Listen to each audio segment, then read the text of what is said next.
আজকে এখানে দুইজন আমাদের এখানে আছেন, তার মধ্যে প্রধান হলো আমাদের প্রধান অতিথি। আপনারা দেখেছেন যে কিভাবে তাকে গুম করা হয়েছে। আল্লাহর অশেষ রহমত, তিনি এখনো বেঁচে আছেন এবং গুম করে কিভাবে প্রতিবেশী রাষ্ট্রে তাকে চালান করে দেওয়া হয়েছে এবং সেখানে তিনি কি জীবন যাপন করেছেন। আমরা জানি যে আজকে রাজনীতির সম্পর্কে রাজনীতিবিদদেরকে সবাই টার্গেট করে, আর রাজনীতিবিদদেরই সকল দোষ, রাজনীতিবিদদেরই সকল সমালোচনা। আমি এটা একটু উল্টাটা বলার চেষ্টা করবো আজকে।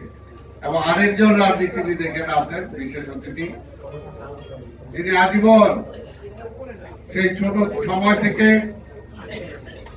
গণমানুষের রাজনীতি করেছেন, খেটে খাওয়া মানুষের রাজনীতি করেছেন। মাওলানা ভাসানের একজন ভারশিষ্য ছিলেন। পরবর্তী পর্যায়ে শহীদ রাষ্ট্রপতি জিয়া রহমানের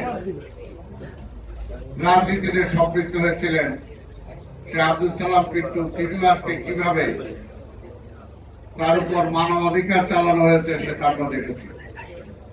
এইখানে অন্যান্য আরো নেতৃবৃন্দ আছেন।